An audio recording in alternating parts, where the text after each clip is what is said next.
Araw po kay Kuya Alden and kay Mama Ten at sumubuo ng AR Foundation Inc. Surprise po ito pero masigit pa po sa surprise ang laman ng puso ko ngayon. Walang kabantay ang salitang salamat. Dahil sa inyo, ang isang tulad kong nangangarap ng unting-unting nakakamit ang pangarap na iyon. Salamat ng walang hanggan, kayo po ang naging daan upang makatawid ako ng kolehiyo. Kuya Alden, hindi ko po alam kung sapat ang salitang salamat para maiparating ko ang lahat ng nararamdaman ko ngayon. Salamat po, hindi lang sa tulong, kundi sa tiwala. Hindi lang po ako nakatanggap ng suporta, nakatanggap po ako ng pag-asa. Kung ano man po ang naabot ko ngayon, bahagi po kayo nito. Maraming salamat po Kuya Alden.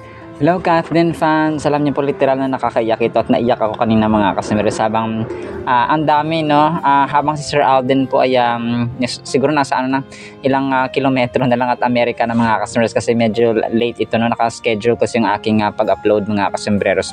So kanina sa airport tapos ngayon ay nag-post siya ng mga teaser niya na malapit na siya talaga no, siguro ilang kembot na lang ay nasa Amerika na siya kasi ilang oras ng biyahe mga kasambreros.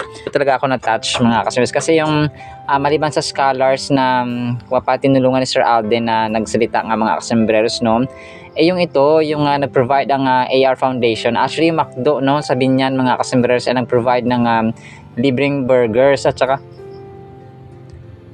sorry po medyo na-touch na talaga ako dito mga kasambreros kasi sa mga nakatanggap doon, sabi ni Hazel Naval and yung teachers mismo dun sa school, sabi niya thank you McDonald Binyan Highway sa cleaning materials at a burger sa mga guro at volunteers. So si Sir Alden, alam kong ayaw niya na ganito mga kasambreros, pero yung mga tao parang hindi nila mapigilan no, yung pagpapasalamat sa imagine niyo, wala siya rito sa Pilipinas pero yung mga galamay niya, yung kanyang mga alimpores ay para kang isang tatay na na parang nagbilin sa mga sa mga anak mo na habang wala ako. Yung mga gawain, yung mga responsibilities, yung mga charity work natin, huwag niyong kalimutan. So parang ganoon mga kasambreros. So, talaga hindi ko napigilan yung pag-iyak mga kasambreros kasi dito mo talaga makita yung tunay na heart ni Sir Alden mga kasambreros. And pagpalain pa siya lalo pa to nag-post itong yung video. Actually hindi ito parang planado, sinurprise lang nila si Sir Alden mga kasambreros ito sa video greetings nga at saka pasasalamat nila yung mga scholars na napatapos this year no, na naman ng AR Foundation mga kasambreros. And yung pinakauna ay si Paul Adrian Reyes mga kasambreros na graduate ng BS Marine Engineering. Tapos yung isang lalaki nagpasalamat. 4 sila dito yung pangalawa, yung dalawang babae naman ay English speaking sila no. Yung pinakauna ay si Maria Elena Miguel na graduating ng BS Hospitality Management. Tapos si yung isa naman yung na-vlog din natin nung una na kakapasalan ng LPT no, Licensure Professional for Teachers, si Justin Case Medina mga kasambreros. So yun po no, talaga nakaka-touch mga kasambreros na ito yung talagang adhikain no or advocacy ni Sir Alden mga kasambreros sa kanyang buhay. So he lives what he preaches mga kasambreros. And yun nga tapos ito no, nag-post siya kanina yung sa kanyang Instagram story itong sa McDo nga na nakakatuwa naman ng McDo PH. Can't deny na nagmana din ako kasi si tatay niya parang yung anak niya parang malungkot siya kasi parang malungkot sa school niya. Sabi niya kamukha daw kita sabi ng tatay syempre kamukha naman kita talaga sabi ng tatay. So sobrang kulit ito mga kasambreros. So parang biglang tawa tayo dito. So ito mga Instagram stories si Sir Alden. So ito yung mga teachers na yung mga nakatanggap ng cleaning materials sa Brigada Eskwela nga So parang kasi next week parang tawag dito balik eskwela na po mga kasambreros sa mga guro. So talagang tayo po ay kumaga pa ready na yung mga magsisipag-aral mga kasambreros. And ito nag-share nga siya ng mga teasers niya na malapit na siya mga kasambreros sa so yung kulnago niya, may picture din dito how he assembled yung kanyang kulnago sa bagahe mga kasambreros. Grabe no, pwede palang ganito na pwede sa bagahe yung yung kanyang kulnago.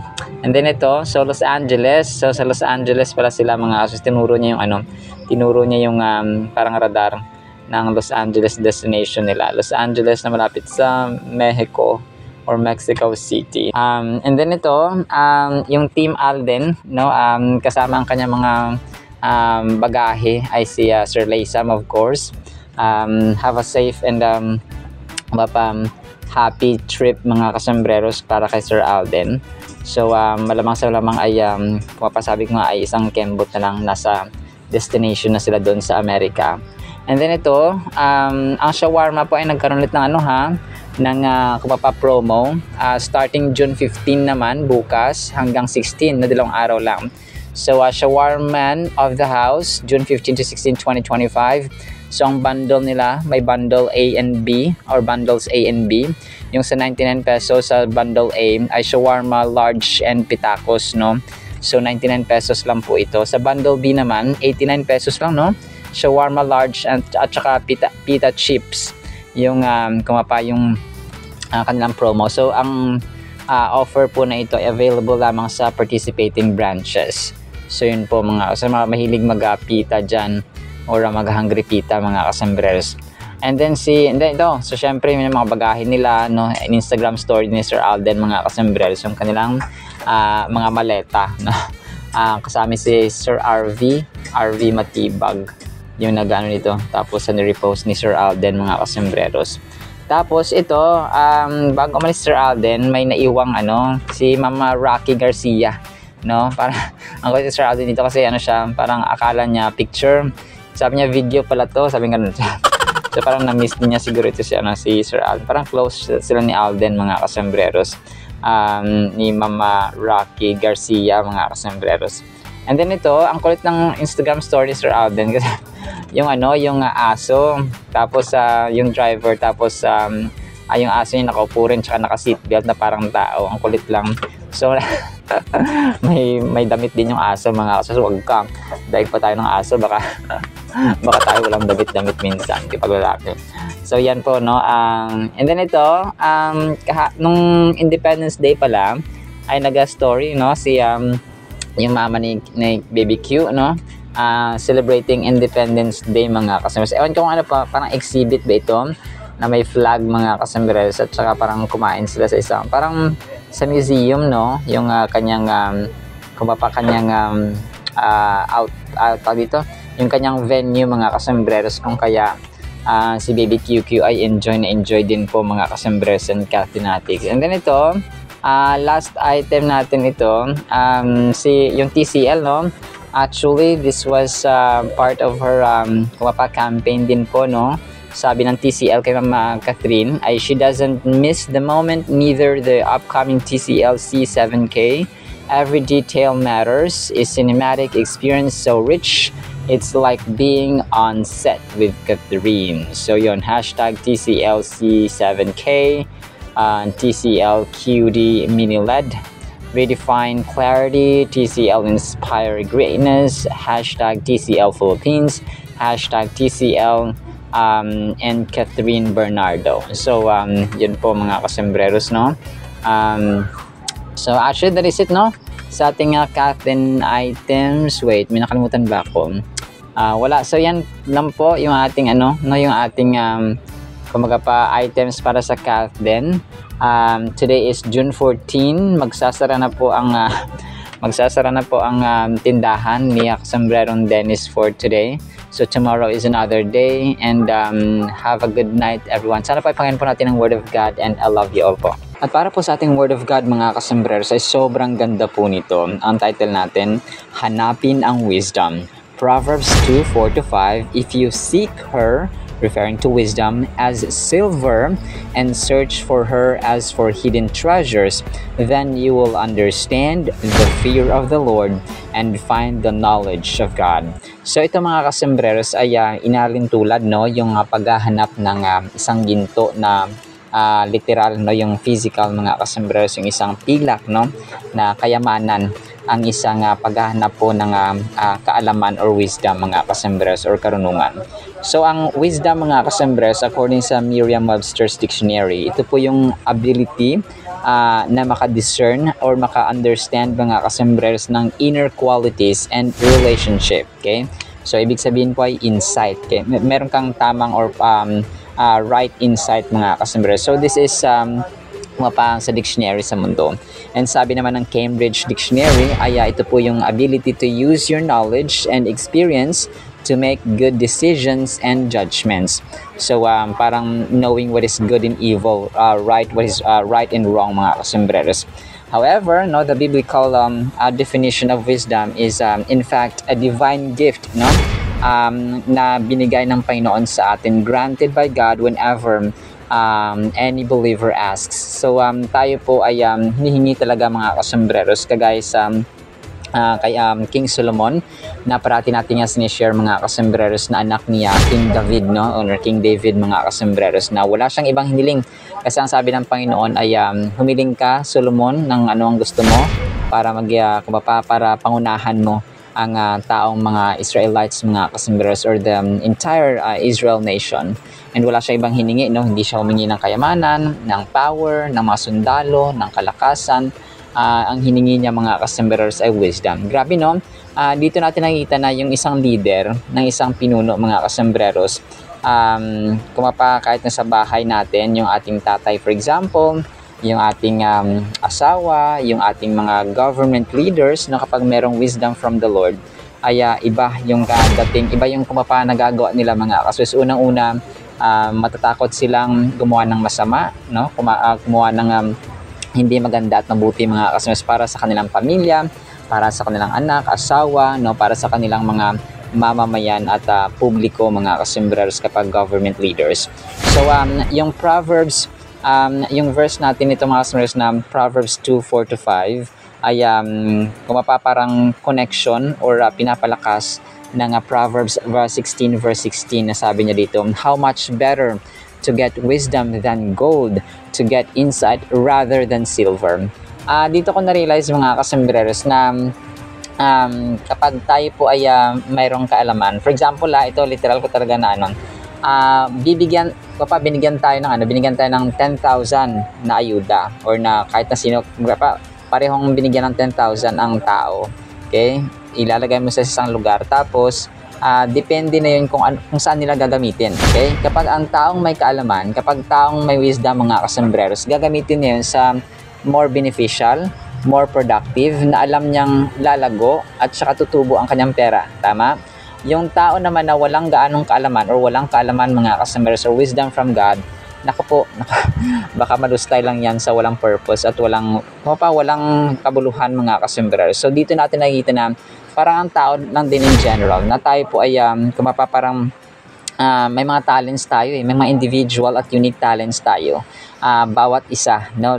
Yung talent natin, yung iba may talent sa pagdodrawing, yung iba talent sa pagmamaneho, yung iba magaling sa mekaniko, yung magaling sa mga echibureche pag-aayos ng mga electronics, yung isa sa medical, yung isa sa education, isa sa pagtuturo, no, isa sa pag-create ng content, isa sa pagbabahagi ng salita, yung iba naman magaling sa English, yung iba magaling sa math, yung iba magaling sa architectural designs, yung iba magaling sa computer, yung iba magaling sa pagsasalita, no, iba-ibang klase mga kasembreros. So ito ay mga hidden, mga talent natin at saka mga gift mga kasembreros na mula sa Panginoon. However, ang tao pala, kahit na malaki ang katawan, kapag hindi tama ang isip at hindi walang karunungan, hindi siya kikilos ayon sa nararapat, because yun nga, no, walang proper na wisdom mga kasembreros mula sa Panginoon. And ang kahalagahan, no, ang Proverbs 2:4-5 is about the importance of diligently seeking wisdom and understanding in order to gain knowledge of God in His ways. So ito kasi wisdom ay mula sa Panginoon. It's a gift from God mga kasembreros, higher than knowledge, higher than intelligence. Kung kaya kapag ang tao meron siyang wisdom, kung paano nalalakip na dito yung knowledge, nalalakip na dito, kung makapakasama na dito yung intelligence, nandito na yung crackerjack, nandito na yung sagacity, yung nagang English vocabulary na tayo. Pero kidding aside mga kasi ganun po siya. And in-encourage tayo ng verse na ito na hanapin natin ang wisdom para mas lalo natin unawaan, no?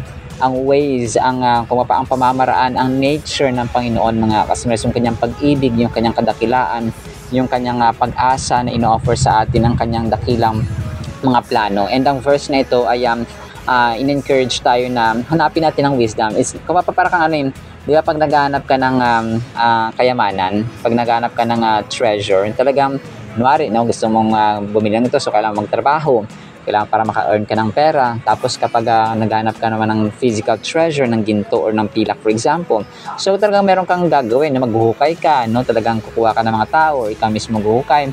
So may effort na kung pa ginagawa mga kasimbereros, kung pa todo effort. So ganoon din po sa pag-ano ng wisdom. And unang-una, pinagpe-pray po ito mga kasimbereros sa Panginoon na Lord, give me wisdom. Give me wisdom.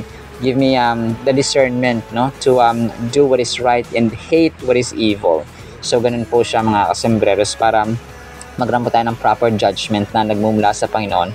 So sabi dito, just like finding hidden treasure requires effort, patience, and a keen focus, attaining wisdom and understanding also demands our full dedication and commitment. So ganun siya mga kasombreros, no? May dedication and yung pagbabasa ng Biblia, number 1 talaga ito mga kasombreros. And kagaya ng sinasabi ng Biblia and kagaya ng pratikong sinasabi mga kasombreros, yung pagbabasa ng Proverbs, ng Ecclesiastes na sinulat ni Solomon mga kasombreros, yung dalawang librong ito talagang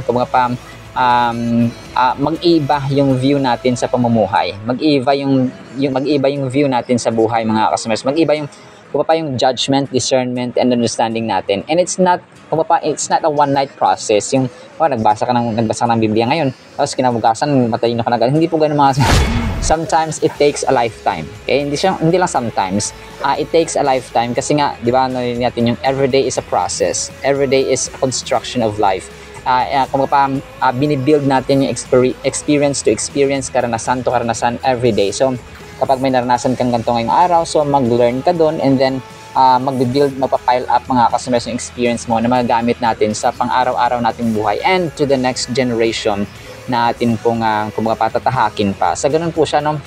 And yung experience talaga, no? So, dito talaga napakahalaga mga customers na kung mag-effort tayo na magbasa tayo ng Biblia parati, especially yung books of wisdom na ito nga yung Proverbs and then yung Ecclesiastes. So dagdagan pa natin ng Psalms, ng mga awit o Salmo. Talagang tayo po ay hindi man tayo perfecto, pero kung alam mo may inner satisfaction, may inner joy ka mga customers, may inner peace ka, may inner calmness na hindi nabibili sa grocery store, hindi nabibili sa mga malls, hindi nabibili sa mga palengke or sa markets mga customers. Yung peace, yung joy, yung happiness, yung kagalakan, yung contentment and satisfaction na nabibigay ng ating Panginoon because of His Word mga customers, no? Kung ako po sa inyo, try nyo talagang basahin yung Proverbs. Napakaganda, no? Simulan nyo sa Proverbs chapter 1. So, tara magsisimula sa chapter 1. Hindi, kidding aside mga customers, ay ganun po siya. So, sa ating application ay let's open our Bible, no? Let's open our book. Hayaan natin sila na yung iba kasi, pabasa-basa pa ng Biblia, pabasa-basa pa ng pabalabot. Nag-iba ka na, hayaan mo sila, no? Kasi after all, buhay natin ito, no? Kapag parang we make choices, either right or wrong, either maganda at mabuti ang kainatnan or masama mga customers or wala talaga kasi non-productive. Pero ako talagang living proof at living na patunay na talaga pag nagbabasa tayo ng Biblia ay hindi man ibig sabihin na pag nagbasa ka ng Biblia yayaman ka agad, kukuha ka din ng pera nandiyan yung pera pagbukas mo. Hindi ganun mga customers, but God will teach us, will direct our ways and will direct our paths para po turuan tayo ng mga tamang gagawin sa buhay. Alright, syempre tuturuan tayo maging masipag, tuturuan tayo kung anong tamang desisyon, no, kung kailan proper timing, no? So ganun po siya. And maglalagay ang Diyos sa atin ng mga tao na magiging guide natin mga customers na wag muna, ito muna, ito. So parang tutulungan tayo mga customers. So those are or they are also gifts from God mga customers. Alright, so napakaganda actually na minsan nag-overtime ako sa Word of God. So pasensya na po. Pero po, no, maraming salamat po ha. Sana po ay Pagpalain tayo ng pag-ibig, pananampalataya, pag-asa, wisdom, and knowledge na nagmumula sa Panginoon, a divine gift na nagmumula sa heaven. In Jesus' mighty name, the giver of wisdom and knowledge and proper and right understanding and discernment. Amen and amen. See you sa next segment mga Surasan pa. Alam po, I love you.